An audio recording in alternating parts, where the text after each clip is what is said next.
What is up, everybody? Welcome to the Guilty as Charged podcast, coming to you live on a Thursday evening. We are officially under 1 week away from training camp, as the Chargers will be reporting later on this weekend. Official practice start date for the Chargers is Wednesday. We got teams starting this week. So we are officially through the offseason. We're officially into the preseason stage of things, which is great. Cannot wait for football to be back. This has been an extra long off season, I feel like, partially because I guess the Chargers didn't really have any like free agency stuff or whatever, but excited for it to come to an end. Excited to get down to Costa Mesa and hang out there with my guy Tyler, who's joining me tonight as always. Tyler, what's up, man? How you doing tonight? Thank goodness it's over. This offseason, this period of nothing happening feels like it was longer than the last few years. And at least last year I got to talk about like, okay, this week we'll talk about Gerald Everett, and this week we'll talk about Morgan Fox and Sebastian Joseph Day. And no, this year was, I mean, we got Quentin Johnston and Kellen Moore and Thule, so there was some things to talk about, but there's only so many times you can rehash talking about the slot corner battle that half the internet doesn't seem to believe that even exists when I try to tell them that it sort of exists. So I'm happy that we are done with this. That training camp is around the corner. I'm seeing Barbie tonight. It's going to be a great day. Yeah, only so many times you can talk about Kellen Moore and stuff like that too. We're seeing Barbie tomorrow night, so I've heard it's like actually really funny. So yeah, I wasn't like super excited to see it by any means. I'm more excited for Oppenheimer because I love Christopher Nolan. Yeah. So we'll see that at some point later on this weekend or next week. But I've heard Barbie's like hilarious, and I guess Ryan Gosling being funny is not like the biggest surprise. Like Simu Lee's in the movie too, so it's got an amazing cast, and the excitement is definitely building. So you're going tonight. Are you seeing Oppenheimer this weekend? No, I almost wanted to do the whole Barbenheimer thing, but next weekend is my birthday, so we're going to see Oppenheimer for my birthday and other birthday things. But tonight, just going to see Barbie with my wife, which I still have to get used to saying. Yes, it takes a little bit. It takes a little bit. So me and Brooke were like joking, like, oh, like we'll do the Barbenheimer thing too. But it's hard to do a double feature when one of them is over 3 hours long. So Right. Double features, I did that one time in high school and then like one time in college. I forget what movies I did them for, but that's like 8 hours away from your from your life, and when you got a dog and things like that, it's exactly. Yeah. So almost at Oppenheimer, but 3 hours after the movie that ends at 9:30 is a bit much. Yeah, 100%. But definitely excited to see it. And this is like the last big movie release of the foreseeable future because all of the strikes are going right now. So that's fun. Yeah. But yeah, obviously got a lot to talk about today with the NFL running back situation, and then also we're going to react to some of the ESPN offensive rankings to see where the Chargers fit in, but just a little bit of housekeeping items. So today's really kind of our last off-season show. Saturday we're going to be going live Saturday morning, and we're going to do our pre-training camp roster prediction show. So definitely stay tuned for that one. It's going to be really interesting to see how we kind of stack up some of these position groups at the end of the roster. And then we're recording a surprise show on Sunday. That'll get published later on next week. It's a show that we've done in the past. I don't want to spoil it, but it's going to be a fun one. So we're going to have a fun bonus episode next week leading up to training camp. And then, next week is training camp. So it's going to be great.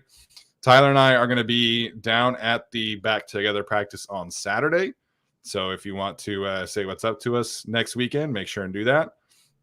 And then we'll also be there for the practices that are happening on Saturday, August 5th and Sunday, August 6th, which I think is the scrimmage. So can't wait to do that. I love training camp. It's like honestly one of my favorite times of the year. Just being able to get that kind of experience, I think is super cool. And if you haven't been, I think you should definitely go. Check out the facilities at Costa Mesa. It's the last year at Costa Mesa before they move up to El Segundo. So it should be a good time.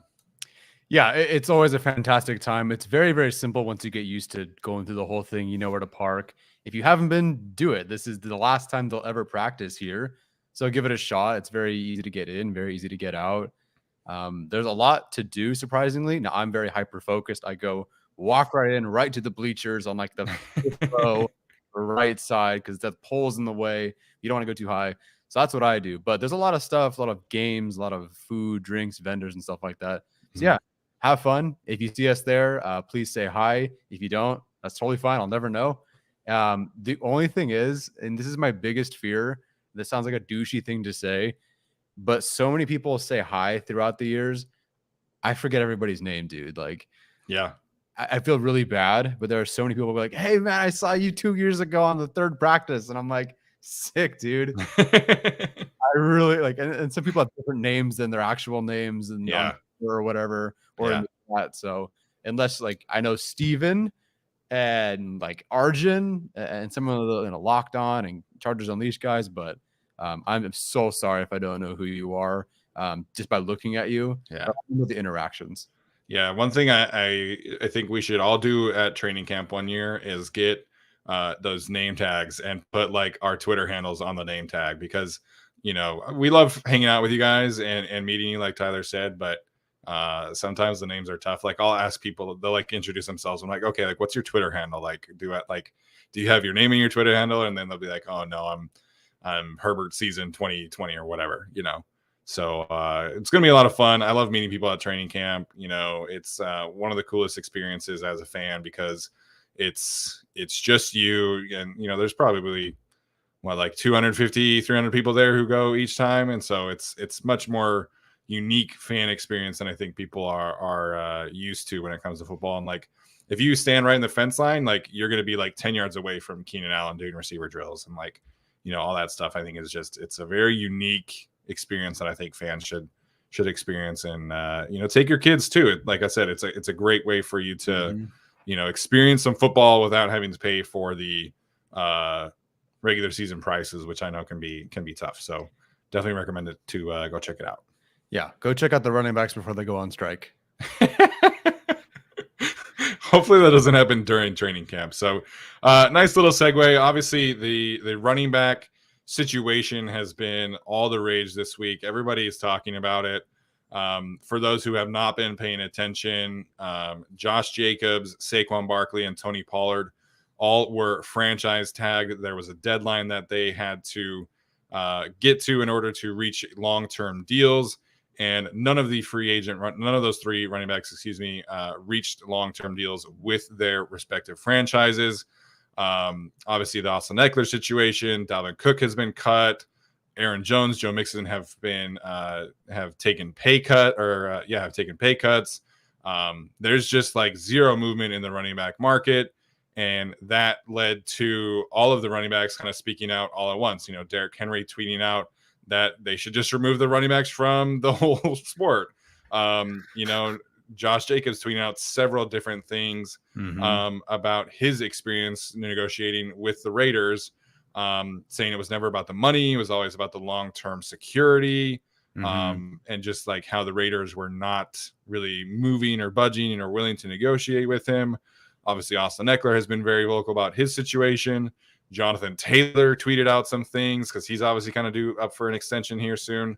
So, Tyler, what'd you make of the way the running backs kind of came together and handled this whole thing the past week? I don't even know where to begin. I guess we do have to sort of begin with Austin Ekeler, because he was the first guy at the beginning of the offseason during free agency period to kind of take this, you know, sort of stance. And he got a lot of flack for it. And we're all sort of mostly past that. So, but it was interesting to see the rest of these guys start to, you know, sound off, and clearly in unison. Like, this wasn't something that they just all decided to do that day. I don't think it really. Some of them hadn't sent tweets for like a year, and then all of a sudden, all this happened, and all of them are like, phew. Yeah, and very much so, like, similar to each other, and for some reason, all about Matt Miller's tweet in particular. I get what he was saying, but unfortunately, he was the guy that everyone, you know, decided to quote tweet and talk about. Yeah. So, you know, we'll never really know what happens behind the scenes, but I am really curious what these guys were really asking for. Someone like Josh Jacobs could have reset the market given what he did last year. Like, given what he did last year, former first round pick, been with the team, as the next guy in line who had a great season, technically he could have reset the market. But he said it was, like you said, it wasn't about the money. It was about the security, and that the Raiders just weren't budging. And that was the same thing with Austin Ekeler and the Chargers. It was about, for Austin Ekeler, granted, different situation sort of. For him, it wasn't really just about like, oh, I want to be the highest paid running back. They just wanted something that was more than the 1 year, franchise tag sort of a number that was mostly given out for these guys. And it's tough for the running back market and running backs in general. I was just going through, NFL contracts, and there are 64 players with total contracts that are higher than the highest paid, total contract running back. In Alvin Kamara, there's 95 players who have larger total contracts than the next highest paid running back in Christian McCaffrey. There are 104 players making more this year in 2023 than the highest paid running back this year in McCaffrey. If you want to get to the top 5 highest paid running backs in the NFL this year, you have to count all the way to the 175th player just to get the top 5 at the running back position, all the way to 175 for who's getting paid this year. For wide receiver, you just got to get to 27. For quarterback, it's obviously the first 5. The running back, contracts, I'm just looking at this year, so who knows about different years. But, you have to get to 175 to get a top 5 at running back. You still only have to get to 107 for safety, which really, yes, it's an important position. There are some guys who make a lot, but safety isn't exactly one of those premium spots. And even then, almost 70 spots higher, you can get to your top 5. Mm-hmm. There are 39 players with fully guaranteed 2023 salaries that are on rookie deals. None of them are running backs, except for Tony Pollard on the franchise tag, which doesn't really count. There are 3 running backs in the top. Sorry, there are 3 running backs in the top 100 percent guaranteed contract in 2023. That's Madison, McKinnon, and Singletary. But if you want to get to the top 5%, top 5 running backs of percent guaranteed contract in 2023, you have to get all the way to James Conner at 166. So any way you look at it, there's clearly what's guarantees, total contracts, money given this year. It's the running backs are suffering. And I feel really bad because you can't take the running backs out of the game altogether. Derrick Henry, obviously, and he doesn't really mean that. But they do so much for these teams. Mm-hmm. And yet, unfortunately, even as we talk about with Kellen Moore and the Chargers right now, yes, of course, you want Austin Ekeler out there. They'd be better with Austin Ekeler. But the scheme and the offensive line can really do more for your offense than the running back itself. So it's unfortunate. These guys do so much. After the quarterback, they really most likely in many, most cases, touch the ball more than anybody else in the offense. Yep. But they're extremely underpaid. Unfortunately, there's really nothing that they could do at this point. And the NFL is clearly taking the stance of, okay, you want to strike, you want to hold out, you want to hope for more money. Okay, it's not going to work because we'll just find somebody else in the draft or we'll sign somebody else. And that's kind of it. I mean, really, Kyle Shanahan has kind of been doing that. Granted, he spent a lot of draft picks on these guys, but you plug somebody else in, you got a good line, a good scheme, there's 1,000 yards. And unfortunately, when Austin Ekeler leaves, they'll probably find another running back who can do, maybe not as well, of course, but can do enough where you don't have to go pay Ekeler, 3 more years, $30 more million, that sort of thing. Yeah. There was a story written by Mike Florio, and in the story, he got a quote from somebody that was talking about what's to blame of the running backs. And he was blame Mike Shanahan in the analytics community. Yeah. And I think that's a little unfair, right? But that's where we're at with football. I think you feel terrible for the reality of the situation because these running backs are, mostly playing 5-6 years of their career. And the thing that I think is being misconstrued by fans on Twitter is that people think this is just about them trying to get paid more. And obviously that helps for sure. But if you look at the way the contracts of all the other positions like Tyler has laid out, they're all continuing to grow. I mean, we've seen the right tackle market has kind of exploded recently. Defensive tackle has become a premium position. Mm-hmm. Even tight end. I mean, Evan Ingram just got paid, $14 million APY or something or whatever it was. David Njoku, who had his career high was like 400 yards previous to last season, gets a massive contract extension. Austin Ekeler makes fewer dollars per year than blocking tight ends. Josh Oliver for I think the Minnesota Vikings makes $7 million per year. He makes more money per year than Austin Ekeler, who touches the ball 400 times and has scored 38 touchdowns over the last couple of seasons. So I think obviously, yes, part of it is the money, but I think also the bigger issues for the running backs is the lack of growth in compared to other positions around the league.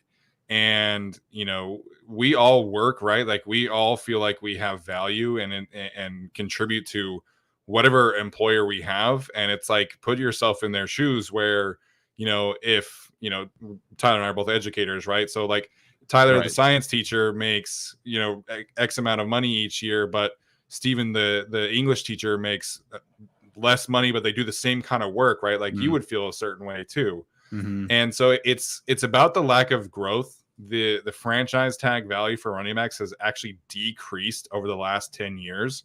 And it's the only position that's the case.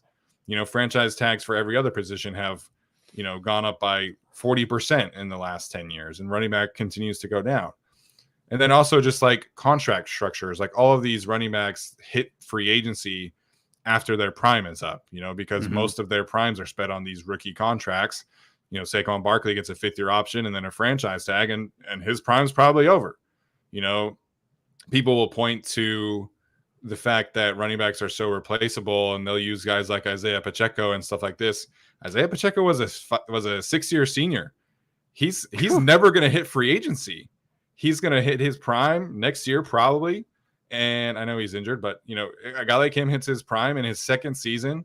And by the time his rookie season's up, his career's probably over, you know, and this is definitely about these guys being vocal, but they're working for running backs as a whole, not just themselves, so that the market can actually continue to grow and be a fair representation of the value of the position. And I think it's certainly been devalued. Like, you know, it's more clear than ever that offensive line and scheme are more important than the actual player. But the player's still important. Like we as Chargers fans have seen over the last 3 years what happens when Austin Ekeler is not on the field. And we like Joshua Kelly. Justin Jackson was really good for them, but it still matters to have a good quality running back. And I think a lot of this has just kind of been, you know, misconstrued to they just want more money, when that's really not the case. I'm really curious to see what happens with this position overall moving forward. We'll talk about the top 10 today, but going through it, you know, Chubb, McCaffrey, Jacobs, Barkley, Henry, Taylor, Kamara, Cook, Pollard, and Ekeler, and some other guys in honorable mentions. These are all guys. There's not really any like rookies in there, unless it's their 5th-year option or they've got tagged after their 5th-year option or whatever. I'm really curious what happens with. I mean, it's interesting because we're at this point where it looks like they're going to be, you know, they are devalued. These contracts aren't what they're supposed to be. The position doesn't really have any, like, these guys aren't old, but they don't have any like 22, 23-year-olds in there that have several more years in their rookie contract to dominate. Not yet. But then right now, they just drafted Bijan Robinson, or the Falcons just brought Bijan Robinson into the league. The Lions believe in Jahmyr Gibbs, so we'll see how that works too. I mean, the Niners traded like 8 picks for Christian McCaffrey. Yeah, no kidding. So I'm just really curious where this position is going to go from here. Can someone like Bijan Robinson sort of help break that mold? Because like, if again, like people call him the best running back prospect since, you know, Adrian Peterson or whatever you want to call it. Yeah. I'm really curious if he starts to help, you know, push things in a different direction. The pendulum starts to swing the other way. Because I even feel like defensive tackle, granted, that's rushing the passer and something that's become like very, very important, obviously. And having a great one is helpful. But I feel like that influx of talent of just having guy after guy after guy who are excellent against, you know, the run, rushing the passer, et cetera, you know, spearheaded maybe by like an Aaron Donald and Chris Jones. I feel like that really helped turn over, you know, how we evaluate them and how we see them, or at least how the contracts view them. So hopefully someone like Bijan can do that for the running backs, but we'll see. Yeah, I mean, that's in 4 years where he's going to be negotiating that contract. So, you know, I think the Saquon Barkley situation to me was the biggest surprise because he was like the entire offense for the Giants last year. Like if they have an average running back last season, the Giants probably win like 4 or 5 games, because the roster was just that bad, and they had like no receivers. So I was shocked that they were that far apart, with Saquon and the Giants. The Josh Jacobs situation, not all that surprising. The Raiders regime comes from the Patriots, who never paid running backs. They weren't there when they drafted him. Like immediately when they got hired, they declined his option. So I'm not super surprised by that one. Tony Pollard, a little bit more understandable as well because of the broken leg. But I was sure that the Giants and Saquon Barkley would come to a deal because they had no other choices last year. He was the offense. Similar situation that the Chargers were in with Austin Ekeler. So it's just, if you're a running back right now, like you're praying that Saquon gets a huge deal next year. Jonathan Taylor gets a bounce back season and he gets a big time extension next year. Otherwise, you're just going to be doing the same thing again next year. Like all these guys we're talking about, most of them are free agents next year. Saquon, Derrick Henry, Austin Ekeler, Josh Jacobs, Tony Pollard, all these guys who are franchise tagged, like they're going to be doing it all again next year. And, we saw how, tough the market was this year for, Jamal Williams and David Montgomery and all these guys. I mean, Jamal Williams making $4 million a year. And, he was the second in touchdowns last year. So I understand why we're at this point, but I do think the market is certainly unfair to the running backs right now, and especially the top tier guys, because, we can look at other positions and markets are not super friendly to them, but the top tier guys always get paid, relative to whatever their market is. The center market, I think, is drastically underpaid, but Corey Linsley still got paid like an elite center. That was reflected in his contract. Ryan Jensen, same thing. Whereas you look at the running backs and Saquon Barkley, Josh Jacobs, they can't even get more than the franchise tag, which is just kind of crazy to me. So, obviously it's all relative, right? Like they're still making a lot of money, but to me, this has always been about the long-term security for running backs and the specific lack of growth of the market. Not so much like they all just want to make more money because, Saquon was the number 2 pick. Like he's made plenty of money. That's not the issue. The issue is the lack of growth and the lack of long-term security. Yeah. You talked about with like wide receiver, or you talk about, center, like Corey Lindsey was the next highest paid guy, for the Chargers in 2022. That was Mike Williams. They got him paid pretty early. And then like 7 other guys got paid more than him or something like that, or pretty close to it, because that's just what happens. So we'll see what happens with running back. I don't know what you even do next year. So 2024, who are the free agents next year in 2024? I mean, you listed all those guys. I just don't know what the NFL would collect, because the NFL clearly at this point is showing, I don't mean like the NFL, I mean the 32 teams are showing that they will not budge at this point. So I'm very curious, do you start with the highest paid guy, then tier down? Because typically like Herbert's contract is going to be more than Hurts, and Burrow's contract is going to be more than Herbert's. But that's not how it's going to happen next year for the running backs. And you pray for all these guys to have good health. If Derrick Henry plays half a season, what are they paying him next year? If Ekeler has a pretty significant injury, who's going to pay him anything based on the way the market's going? So I am very fascinated to see how this all goes with so many big names hitting free agency next year. Yeah, and that's the other thing. The running back market was set by, I think McCaffrey is the top one after in the offseason of 2019. And it hasn't been touched since. Like Kamara came close, but Nick Chubb, who I think, he was voted the best running back, I think, in this ESPN poll, he's not even close to McCaffrey. He's like $5 million less than McCaffrey on a per year average. So it's kind of crazy to me. And, Austin Ekeler is getting a lot of hate right now on social media for his comments. And I do like disagree with the whole like ownerships are against running backs. Like I think this is just like the trends of football. I don't think there's like a conspiracy to not pay running backs, but he is very involved with the NFLPA, and this is something that he's obviously been passionate about, and getting running backs and this position to top market but this is his role as an NFLPA person too. Like, this is not just him like whining about his pay. Like, this is him feeling passionate about a cause and going out and taking advantage of his platform. So, I don't have any hard feelings against Austin Ekeler. I never have, because I know that he also is going to come to work for the Chargers next week and give everything he possibly can to this team. And he's always done that. And that's just who he is, And so I would just take a step back from the hate for Austin Ekeler right now. Like, he is taking a cause under his wing. He's passionate about it, but let's not act like he's A, bad at football, and B, also not going to give 100% to this team once training camp hits next week. Like, he is going to come out and be the same Austin Ekeler that we have always known, be one of the hardest workers on the team that we have always seen, because that's who he is. So, I respect Austin Ekeler for taking this on, and I also respect him more because I know what he's going to bring to this football team, because that's who he is. It's not in his character to hurt the team when he's going up against this kind of, social issue, if you will. Yeah, I hate to sound shut up and play football, and that's not what I'm trying to say here. But for, I guess, the fan perception of him, I would hope that once training camp hits, maybe he doesn't stir the pot so much. I guess we'll see what the rest of the running backs do, if this is something that they might try to coordinate or anything. But I don't know. I just feel like once it's time and there's really nothing, just I don't know.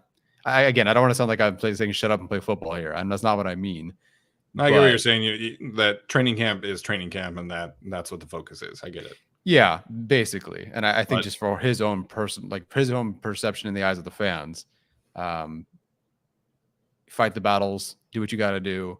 I don't know, just watch out, because I feel bad seeing him, in the off season, in free agency, kind of stand up for himself, do the hold in, whatever you want to call it, and then get attacked so much, then kind of bring this back up, and all the fans start attacking him again. So hopefully it's kind of like just, I don't know. I don't know what the words I'm trying to say are. Well, I mean, he's going to be asked about it every time he speaks to the media. So. Yeah.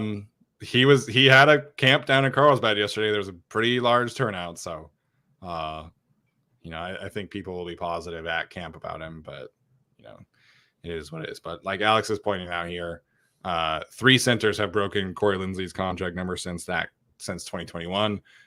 Nobody has topped Christian McCaffrey's in 3 off seasons. So it's just kind of crazy.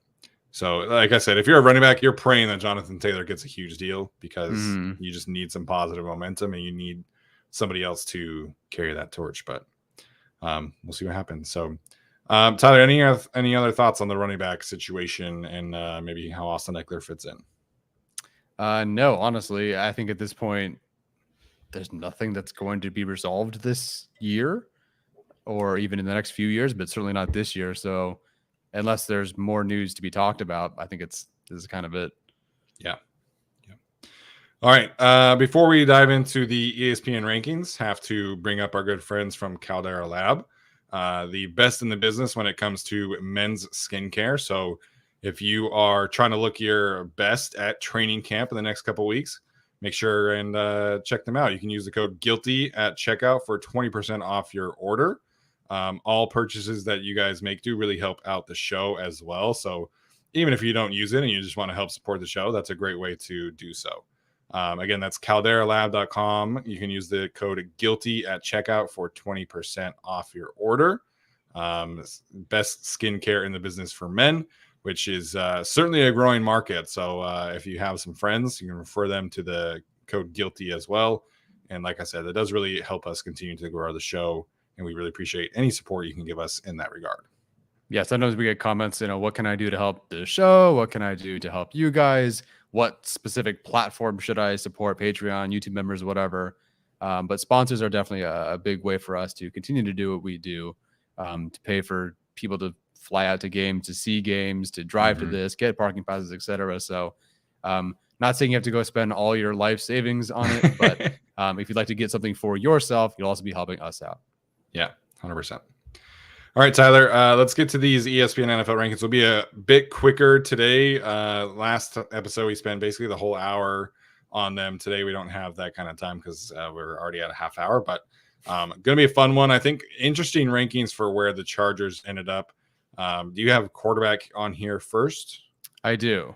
Okay, so quarterbacks for our audio audience who are not watching this, obviously Patrick Mahomes ends up first.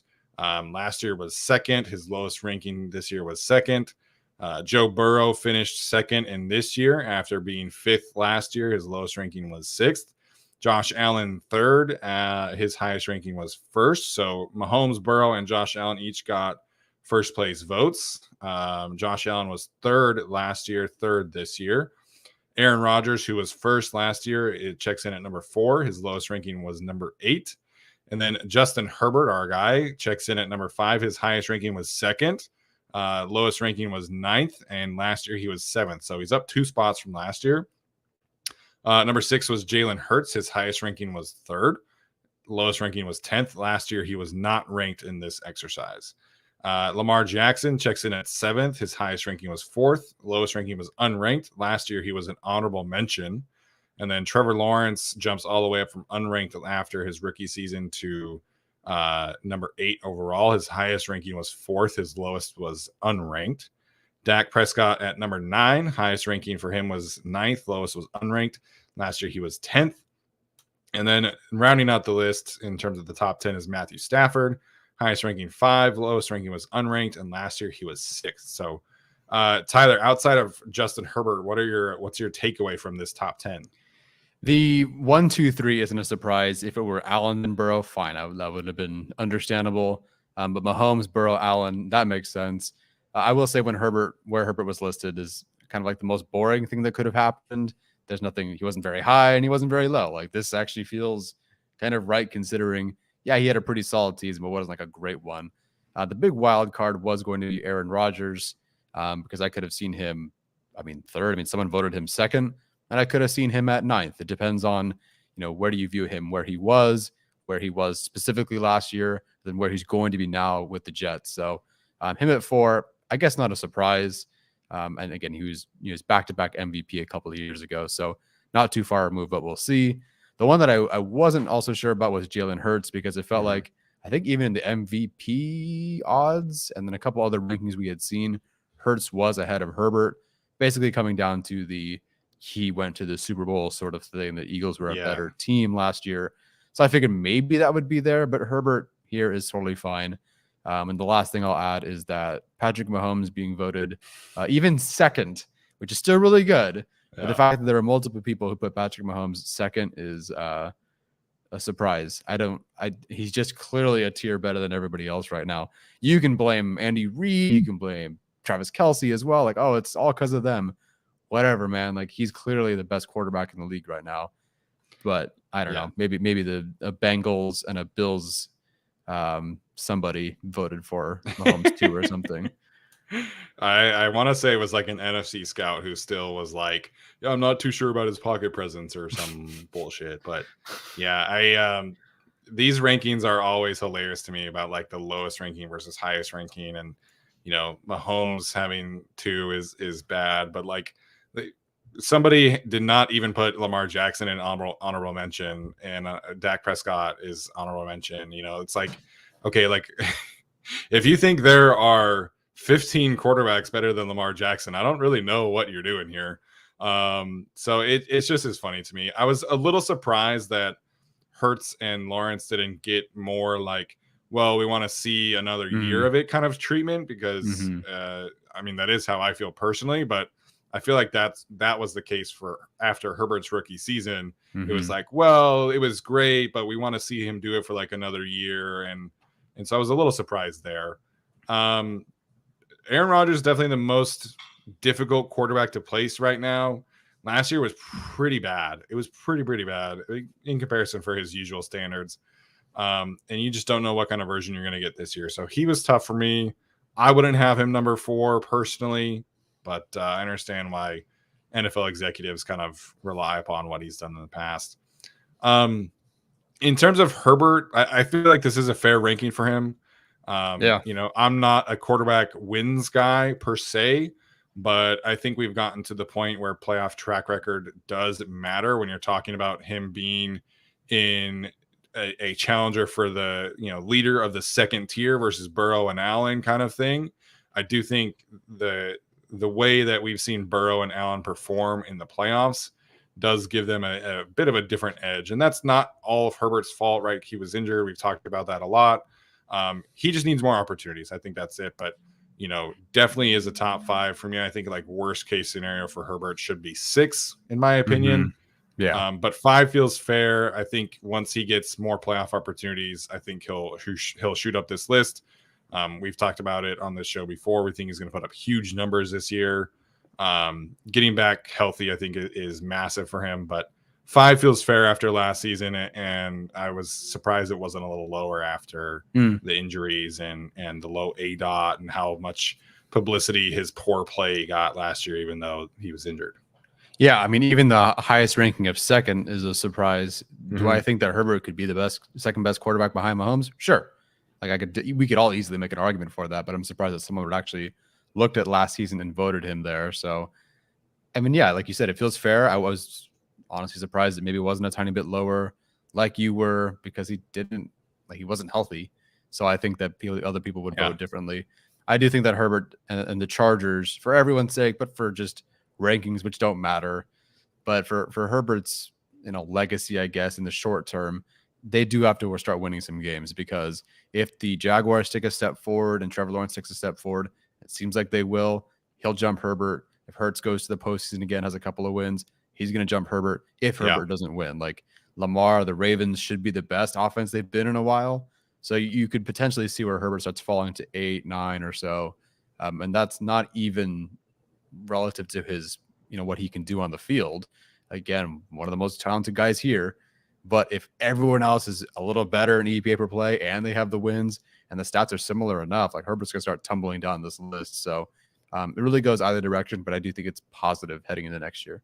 Yeah, I agree. I think, the narrative is starting to form, right? Like we're already having people really go to bat about Herbert versus Hurts, Herbert versus Tua, that kind of conversation, Herbert versus Lawrence.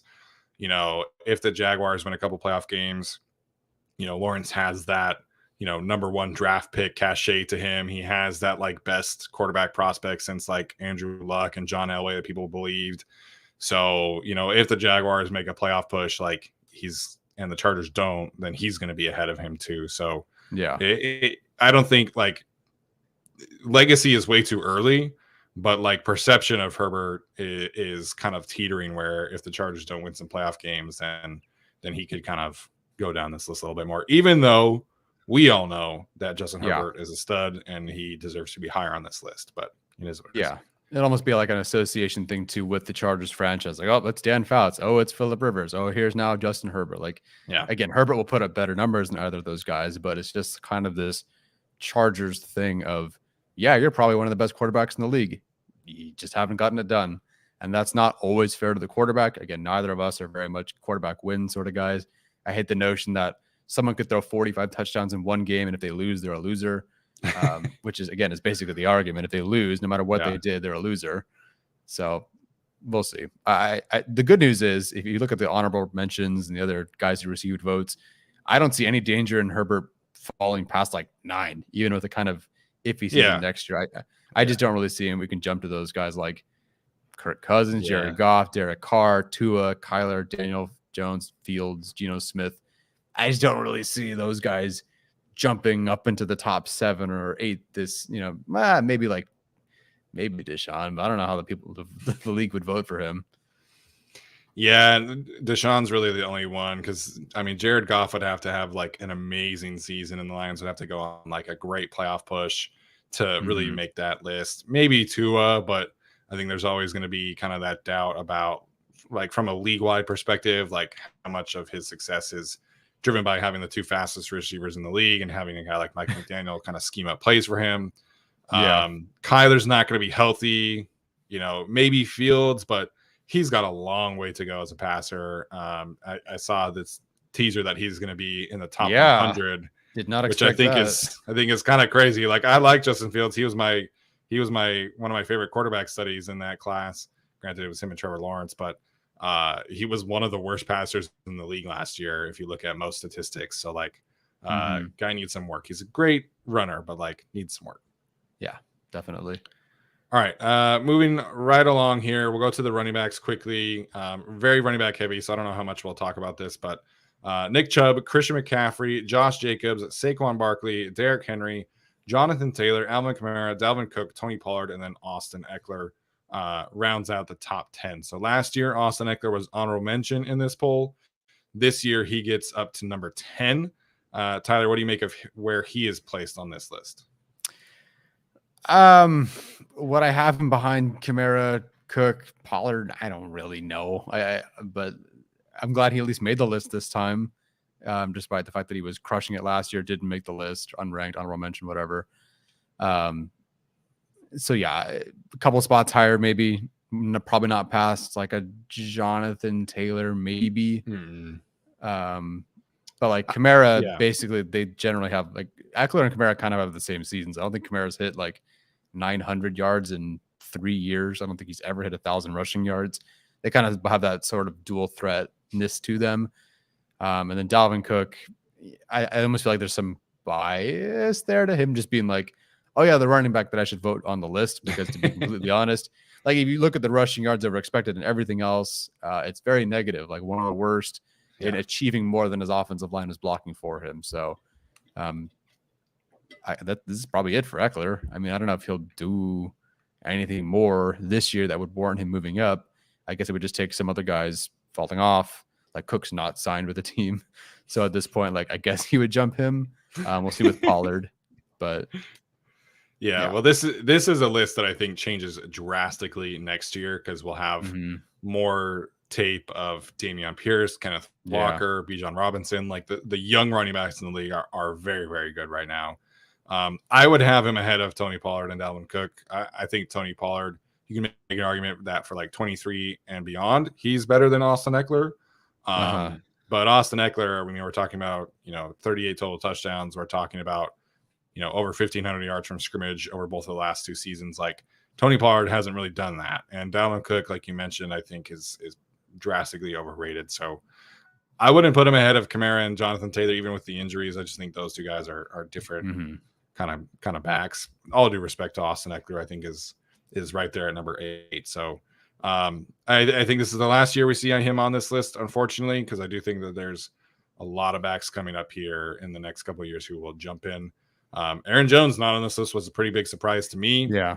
Breece Hall, Travis Etienne, more guys, Ramondre Stevenson, Javonte Williams, who is not healthy but had a great rookie season.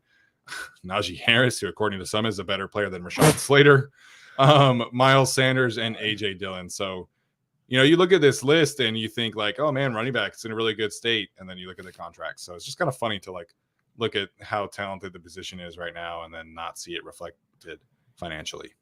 Yeah, Breece Hall. I mean, yes, Pierce, we think we all will do really well. Breece Hall is the one I'm really curious about next year because he didn't play like half the season, but he still got honorable mention, which is pretty impressive because he was great to start the year. So I'm curious where he ends up next season. Stevenson for the Patriots probably have another really good year. I just don't know if like they'll ever get their respect as a New England running back rotation, Belichick sort of thing. Yeah. But yeah, some good players here though. ETN top 5 next year, Alex. Goodness gracious. That's a bit much for me. They're apparently very high on the kid from Auburn who they drafted, Tank Bigsby. So we'll see there. Everybody knows how much I love Dameon Pierce. I think he's that guy who makes it from this group. And then obviously Bijan, I think, is going to be definitely on the top 10 next year. Yeah. All right. Tight ends, a little interesting here.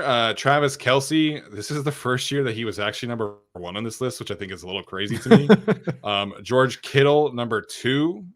Mark Andrews, number 3. His lowest ranking was outside of the top 10. So I don't know who voted for that, but let us know so we can know not to take your opinion seriously. Dallas Goedert at number 4. Darren Waller at number 5. TJ Hawkinson at number 6. His lowest ranking was unranked. which again, like, what are you watching from last year? Kyle Pitts, he checks in at number 7. Both worlds here. His highest ranking was 2nd, and his lowest was unranked, which both of those are crazy. Evan Ingram, Pat Fryermuth, and then Dawson Knox. So, we talked a little bit about safety being a weak position. I think tight end is certainly the weak position among the offensive playmakers here, because this group it falls pretty heavily off of a cliff after the elite guys. And I think you have a solid like second tier there of like Waller and Hawkinson. I think Pitts can get there, but Evan Ingram at number 8 at his position and Fryermuth and Knox is kind of crazy to me. Yeah, when I was starting to put this list together, I'm like, okay, yeah, Kelsey, Kittle, Andrews, cool, no problem. And then it's like, okay, like some of these guys, no, I mean, all respect to them, they're not bad players. These are good players. It's just clearly not like some of the other like defensive tackle. There was a starter who had like 50 pressures in like received votes, whereas this group like Dawson Knox, no offense, but I mean, it's just not quite the same quality. Good player, but not quite like. I mean, this is the top 10, and then Kyle Pitts' highest ranking at 2 is insane to me. That was definitely a Falcons staff member trying to justify that selection. I'll tell you that right now. Yeah, I think Kyle Pitts can jump up there with better play, but Tyler, do you know how much money Dawson Knox makes on a per year basis? More than the running backs? No, how much? Because he got $13 million. Whew. Yeah, my kids are playing tight end. $13 million. Yep. Yeah, I'm gonna have my little quarter Mexican, quarter Asian, half white kids playing tight end. The next great tight end. That's crazy to me, man. His career high in receiving yards is 587. That's crazy, man. And then they drafted Kincaid. And they just drafted Kincaid. Yeah, and apparently like I don't know what to do with him. Yeah, so that's crazy. Honorable mentions here: Dalton Schultz, David Njoku, Noah Fant, Tyler Higbee, Hunter Henry, Cole Kmet, Gerald Everett in the receiving votes. I was a little surprised he didn't at least get honorable mention. Me too. I mean, Cole Kmet, I think his career high in receiving yards is like 350. So I'm surprised that Everett, coming off of his season, was not at least honorable mention. But at least he got some votes, I guess. Well, I have to put some respect on Cole Kmet's name. Hold on. Okay, 612 receiving yards, which I'm not gonna lie, I wouldn't have guessed that. I would have guessed like 400 or 500 max. But still, like, yeah, looking at this list, these guys, what did Higbee have last year? Maybe I'm just underrating these guys. But yeah, I mean, off the top of my head, Tyler Higbee had 620 yards last year. He was like the only receiver for them at one point when Cooper Kupp went down. That's true. But like Noah Fant, like, I mean, we mentioned Noah Fant as like a trade candidate, but like, so they have him as the 13th best tight end in the league. It's just kind of crazy. Solid players. It's just the drastic change of like going from like, we're gonna get to receiver here in a second, to tight end. It's just kind of crazy. Yeah, let's do it. Let's get to the receiver, which is completely. Oh, that's his offensive tackle. Just kidding. Okay. Receivers last. Receivers are last. All right. So offensive tackles. Very interesting list here. We got Trent Williams, Laramie Tunsil, Tristan Wirfs, Lane Johnson. I think that's pretty, like, I feel safe to say that that's like the top 4. I feel good about that. Mm-hmm. Although I think right tackle getting a little punished here. Where this kind of comes off the rails for me is after that, Jordan Mailata at number 5, and his highest ranking was number 1. Penei Sewell, highest ranking number 2 at number 6. Andrew Thomas, 7. And then our guy, Rashawn Slater, at number 8, which is good. Good job, NFL. Better than putting him behind Najee Harris on a ranking from 2021 draft class. Christian Darrisaw, who you tweeted about the other day, highest ranking for him was 3rd overall. And then Colton Miller at 10 here. So, again, top 4, good job. You got the right players. I disagree with the order, but after that, man, it kind of goes crazy on this list here. Yeah, the good news is there's an influx of young talent here, especially with the more recent classes. Like, again, if the Chargers had any opportunity to draft anybody in that class, and they could have been fine. But if they just picked a tackle between Sewell, Darrisaw, and Slater, it looks like they would have been all right. So good to see that some young talent is jumping up in there. Lane Johnson and Laramie Tunsil getting an unranked Yeah. vote is great. I can't wait to get to interior offensive line where I feel like it's even worse. But yeah, like Rashawn Slater being here at 8, I think is actually really fair. I wasn't sure. I couldn't see him falling out of the top 10, but I thought maybe like we saw Corey Linsley not just fall out of the top 10 for being injured less time. So yeah, Rashawn Slater being here is solid. Yeah, you mentioned the young players. The league desperately needed a balancing of powers in the trenches on the edges, and there's some really really great young talent here. I mean, Tristan Wirfs, Penei Sewell, Thomas Slater, Darisaw, all on rookie contracts right now. We'll see who else can maybe take a leap forward here too. Jordan Mailata's not that much older than those guys either. So just kind of a necessary injection of young talent at the position. But Rashawn Slater being at 8, again, I disagree with, but I'm glad that he did not get punished further because of his injury. So, I think he's better than everybody on this list after number 4. But, I understand like the injury, you got to take into consideration that. Andrew Thomas, Christian Darisaw took some very big leaps forward in their respective development, and that deserves some respect and praise. So I understand that. But yeah, I think Rashawn Slater climbs up several spots after this upcoming season. Yeah, I think he ends up at 2. Ooh. Yeah, there was a great quote from Brendan Nugent in the Eric Smith series, which has been a fantastic series. If you're missing that, go check that out on Chargers.com. About Rashawn Slater, and they felt like he was pretty drastically improved after his rookie season. Similar thoughts that Duke Manyweather posted about leading up to last season, that Rashawn was going to take a very big leap. And I think we saw that in the Chiefs game, which in my opinion is the best game I've seen of any Chargers offensive lineman in my lifetime as a fan. I think Rashawn's going to come back and just be dominant. Like last year, we saw Wirfs and Lane Johnson give up like basically one pressure every 3 games. Like Slater's going to be that for the Chargers this year. I think he's going to be awesome this year. Yeah, and then what he can do in the run game as well. I think that primetime game against the Cowboys is going to be like the game. Yeah, it kind of decides some of the perception of where he is, because he comes out of that game clean. It's him shutting down, let's say, Micah Parsons, who's the guy that was number 1 in that poll or whatever it was, that ranking for 2021 draft class. Kind of like his game against Chase Young. You check that box, you remind the world of who you are.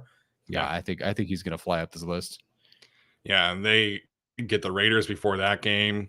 He probably won't go up much against Max Crosby, because Max kind of sticks against the right side. But you shut down Chandler Jones, you shut down Micah Parsons. Like, people are going to learn really quickly that Rashawn Slater is back, and it's such a huge advantage to have that kind of player at left tackle, where you can start sending help in other directions, which the Chargers were not able to do last year. So very, very excited about Rashawn Slater. Let's get to the honorable mentions and receiving votes here.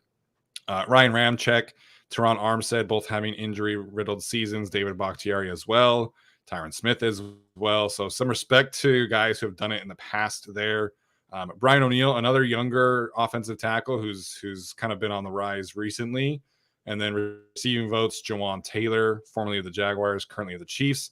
Orlando Brown Jr., formerly of the Chiefs, currently of the Bengals. Jake Matthews, Dion Dawkins, Taylor Decker, and then Taylor Moton here for receiving votes. What do you make of this group, Tyler? Not to be this guy, but kind of an older changing of the guard. Like, for all the new guys that jumped into the list, it feels like some of these guys, by injury, by age, are starting to kind of fall out of this list. Although Teron Armstead, when he was playing, was fantastic, and Duke Manyweather's pointed out, like, there's not a whole lot of guys that are better than him, but he wasn't out there. I really hope that we can start to see some of last year's class jump into this group. I mean, everyone had like this big 3: Evan Neal, Charles Cross, Ike Ekwonu in some order. Yeah. And they're not even like in receiving votes honorable mention. Does that mean that they're bad? No, but it's just like, Rashawn Slater made it his rookie season. Darisaw and Sewell have now made it in this second season. So hopefully those guys start jumping into it pretty soon. Yeah, and Abe Lucas might have been the best one of that group. Yeah. So we'll see. I think we'll see some pretty big leaps. Like, Ike Ekwonu and Evan Neal were both top 10 picks. Charles Cross was number 9 too. So that was a unique group in the sense of 3 tackles going in the top 10. We hadn't really seen that in a long time. So I think we will. What do you make of Trey Pipkins' chances to get on this list next year? I don't know, because is he like, to be completely honest, it feels like the NFL just kind of doesn't know who he is. If you look at even like Pro Football Focus, they had 32 tackles on a list, Yeah. and they didn't include Trey Pipkins. Like, it just feels like, granted, a year of being healthy would do a lot for him, maybe making this team or making this list. But I feel like with this team, you're looking at, okay, you have Rashawn Slater is probably the marquee guy on the offensive line that everyone pays attention to. Then it's Corey Linsley. Then it's probably Zion, because he's a former first-round pick. And then maybe you get to Trey Pipkins. I just don't know how much attention he would get to even get on this list. In my eyes, sure, I think he could be considered. So it's 10 plus 5 plus these 6 or whatever. So yeah, like, he could definitely make receiving votes at minimum if he's healthy for the entire year. I just don't know if the league even knows really who he is. Yeah, there's still that 3rd round pick, former like draft bust perception about him. Like, there were so many articles even after the Chargers signed him to the extension, like, oh, the Chargers should draft a right tackle. It's like, yeah, guys, geez. they're good. They're set. They paid a guy. They're good. Yeah. I think he could get into the receiving votes category. Like you said, got to stay healthy all year. But just the way that the left tackle, right tackle thing is kind of viewed, I think it'll be pretty tough for him to get into the top 10. Certainly, that is kind of a threshold that I think is unrealistic. But I think he can get into the receiving votes if he has the year that I think he is capable of and stays healthy. Yeah, 100%. All right, into your offensive line. Mr. Zach Martin, who to me is like Mahomes of interior offensive linemen, like he's in his own tier. Also deserving of a new contract. Joe Tooney, Quentin Nelson, Elton Jenkins, Joel Batonio, Jason Kelsey, Chris Lindstrom, Creed Humphrey, Brandon Scherf, and Frank Ragnow make up the top 10 here. Any surprises here, Tyler, before we get into Corey Linsley's placement? Really just, Quentin Nelson, I think, who was struggling against Chris Hinton, Braden Fajoko, and granted, guys have bad games, but it just felt like throughout the year that Nelson was really not the guy that he was. So him to get, someone to consider him first is pretty surprising. And really just the contrast between, look at highest ranking and lowest ranking. This felt, I'm pretty sure, easily the biggest difference between where someone would rank him, high versus low. Everyone's first or not even on the list. First or not even on the list. It's such a surprise. So I don't know if it's just kind of because it's tough to place. Is a guard better than a center? Is a center better than a guard? If the center is better than the guard, does he deserve to be higher? I don't know. But to me, I don't know if it's a surprise that Corey Linsley didn't make the list, but it is unfortunate, and I certainly disagree with it. Yeah. Out of curiosity, Tyler, do you know where Quentin Nelson finished in pass blocking efficiency rating in last season among guards with 50% snaps, I should say, too? How many players are there? 50. 47th. He was 30th, but he was one spot ahead of Matt Filer. One spot ahead of Matt Filer, who got cut by his team because he was that bad. Yeah. It's such a surprise. I don't know what it's like for guards in the league, because I know they have a very difficult time transitioning to the league, but Nelson was like the guy, and I was so bummed that the Colts got him, but I don't know what happened last year. Combination of injuries, I guess, scheme. I'm sure there's certainly some injury stuff, but he got his huge contract extension before the season started, and then that's the season that he put out on tapes. So, I'm sure there's certainly some injury stuff, but I think he could rebound for sure. He's a supremely talented player. Like, watching him against the Chargers in 2019, that first game was incredible. Like one of the best offensive line performances I've ever seen. But him at third, that's crazy to me. Him ahead of, Joe Batonio, Jason Kelsey, Creed Humphrey. Like that's just kind of crazy to me. And I think the other thing that I have an issue here is really like how devalued they have center here. And I understand why you wouldn't want to like make it its own thing. But Jason Kelsey at 6 and his lowest is unranked. Like, I'm sorry. If you think there are 15, Bizarre. if you think there are 15 better interior offensive linemen than Jason Kelsey, I don't know what sport you're watching. So I take an issue with how devalued center is on this list overall. Corey Linsley being where he is, and we can get to the next slide here in the honorable mention category. The thing that was written is that he was injured last year and he didn't play as many snaps as he usually does. He's ranked behind Eric McCoy in the center category here, and Eric McCoy has not played more than 450 snaps in 4 years. And Corey Linsley was a full point higher than Eric McCoy in pass blocking efficiency rating. So again, I think offensive line play has come, in terms of evaluation, has come a very long way, but we still have a long way to go in that regard. And the whole way that injuries are weighted, it was really frustrating to me to watch and read throughout this whole series, because it'd be mentioned for like one guy, and then like Eric McCoy misses 5 games like every single year, and it doesn't even get mentioned at all. So again, my frustration for this list is the way that center is respected and not respected. And then Corey Linsley being behind Eric McCoy and Frank Ragnow, to me, is a bit much. Yeah, well, he deserves it for allowing 9 pressures in 2 seasons, I guess. It's like literally a pressure every 4 games. It's like ridiculous. Yeah, right, exactly. And he was dealing with injuries and food poisoning. I don't know if it's just because he's a more high-profile center, and the games that he missed were slightly more high-profile, like getting hurt against the Chiefs on prime time, missing the Broncos game on prime time. I don't know if that had anything to do with it, and then pointing that out more. But yeah, I just, he continues to be in this interesting spot of clearly being one of the best at his position, arguably top 3 player on the Chargers as is, and yet underrated when people are thinking of him. But he's not like a no-name guy who isn't paid well. So it's always a surprise to see where Linsley is. Like, I always feel like he should be higher, but he never really quite kicks in. Yeah, I think last year he was 10th, like right at 10. And his 2021 season, I mean, I watched every snap that he took in 2020 when the Chargers signed him, and he was an all-pro that year. And I think his 2021 season was better, going to a new team, adjusting to the new scheme and everything like that. So, I like, they never would, but center really should be its own category here. And, I just think it's one of the more underpaid positions in the league too. All right, we'll get to the receivers here.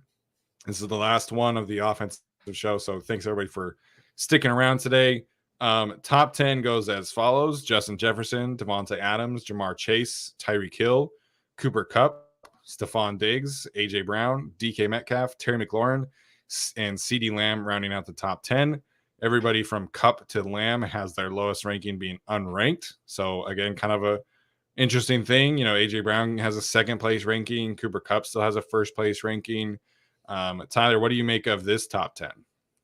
That Jefferson, Adams, Chase, Hill, these guys having a lowest ranking of 7th, 9th, 6th, and 9th is fucking ridiculous to me. I don't see how. I mean, even just like, maybe you say Chase was hurt a couple of games and he'll benefit from a scheme or something. I don't know. Justin Jefferson, there's no way you can think of 6 guys that have been better, were better last year than him last year. There's no way, but somebody found a way. So it's probably the Eagles voting 6 times for not taking him. Otherwise, like this is a pretty good list, and the honorable mentions are pretty good, and we'll see where the Chargers guys are in just a bit. Yeah, I think this top 8 feels right to me. I would disagree with the order. Like Alex says, I think Jamar Chase is too high. My hot take there is that I don't think he's that much of a better player than T. Higgins. I think T. Higgins is an awesome receiver that should be much higher on this list. So Chase at 3 is really like my only disagreement here. I'm glad Terry McLaurin is getting some flowers, because I think that he's very underrated. I had CeeDee Lamb in my top 10 last year, and that was like a thing that I got hate for. I love CeeDee Lamb, so yeah, that was cool to see. But Yeah, I think top 8. Like I think this is the universal top eight, relatively speaking, and I would Yeah. disagree with Jamar Chase a little bit, but I think this is a rare case that the executives got right. Yeah. Mix and match a couple of spots. Otherwise, other than the stupid low rankings for some of these guys, overall, like the average that it came out to was fair. Yeah. If you think there are 8 receivers better than Devontae Adams, I don't know what we're watching. I don't know. Maybe they just, I don't know. Whatever. All right, we'll get to the honorable mentions here. Deebo Samuel, Mike Evans, T. Higgins, Garrett Wilson, Jalen Waddle, and Devontae Smith. A lot of young guys on that list. Mike Evans still being honorable mention. I don't get it. Like, I know that he's like been like longevity. You know, he's kind of like the Frank Gore of receivers, where like every year you know what you're going to get. Mm-hmm. But like, I look at this list, man, and like DJ Moore behind Mike Evans, like I have an issue with. You know, Amari Cooper behind Mike Evans, I have an issue with. So that one really was like, okay, I don't really know what we're doing with Mike Evans here, but Deebo, T. Higgins, Garrett Wilson, Waddle, Devontae Smith. It's nice to see this young group of receivers getting some flowers. Yeah. Mike Evans, what is he at? 10,000 yards or whatever he's at. However many years he's played, plus like 1,100 yards a year. Yeah, a lot of really good names in here. A lot of, you know, rising names, I guess. This is the only time I had to adjust the font for receiving votes because they had just got so many different guys. So it's a heck of a list for sure. A heck of a lot of really good guys. I'm really curious to see where Calvin really ends up. He actually even getting a vote. Yeah, I was surprised by that. Yeah, because he obviously missed some time, but I guess someone wants to look smart in the long run. But yeah, a lot of really good young talent here. So for the 2022 class, it's just Wilson and Olave, right? Pretty sure. Is Amon-Ra from that class? No, he's Palmer's class. Yeah. Okay. Oh yeah, very famously on Hard Knocks we talked about that. I remember now. Yeah. All right. Well, Tyler, what do you make of Keenan and Mike receiving votes here? I was surprised that both of them got on here. Just the way that the injuries and how public it was, I didn't think that both of them would get on this list. Yeah, I'm curious what the cutoff is for receiving votes, or is it just if you get a vote at all, you'd make it? Because all the other position groups have been a consistent like 5 guys, 6 guys. So if they extended it to a bit more for a longer cutoff, and maybe that's why Keenan or definitely Mike Williams, who's second to last year, made the list. But it's fine. These guys need to, for lack of a better phrase, like earn their paycheck and get out there and be healthy, which isn't on them, obviously. That just shit happens. But we need to really see these 2 guys do something this year because they can't do this again this season and expect to be on the team the following year. Yeah, definitely. You know, this is definitely a year of transition for both of those players. The article that Daniel Popper published today is fantastic. It's about Chris Beatty, the wide receiver coach. This team really believes in Mike Williams, man. Like I think he's, you know, people are kind of underestimating the kind of role that he's going to have again this year. If he stays healthy, that's always the biggest thing with him. But you know, I forget who it was, but which video was I watching? There was somebody who was saying that they think Mike Williams is better than Keenan Allen. We talked about this in the Discord. Do you remember? No. This is a video? Yeah, somebody like shared a video of like wide receiver rankings, or it might have been like an athletic series or something like that. I can't remember. I'll have to go back and look. But yeah, I think if these guys stay healthy, I think they can move up the list a little bit.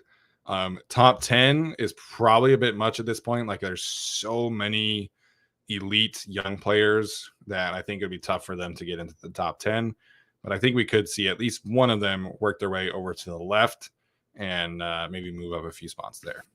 Yeah, I think there was. It was Brett Coleman. Thank you, ET44A. It was Brett Coleman in their Chargers review. He was saying that he thinks Mike is better receiver than Keenan going forward.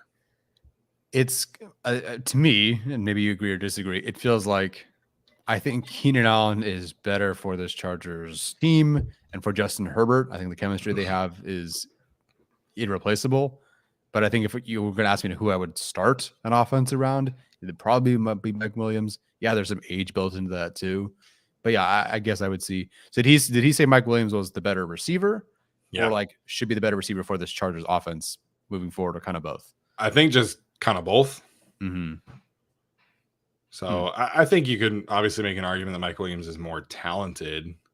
Yeah, at this point, yeah. At this point, and maybe his thinking is that Mike is more explosive and therefore more valuable. But Yeah, I mean, Keenan's still going to be number one for Herbert. Like Keenan's still going to lead this team in targets and catches and third down conversions and all that. Mm-hmm.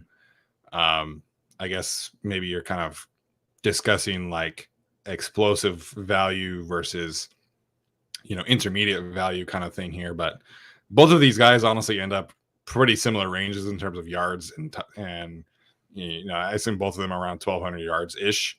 It's kind of what they've been for the past couple of seasons in terms of like pace of play and things like that. Mm-hmm. Maybe Mike ends up with like 9 touchdowns and Keenan gets his usual 6, but like I think Keenan's going to easily clear 100 receptions again this year, and Mike probably gets like 75, 80. So yeah, just kind of depends, I guess, what your preference is there.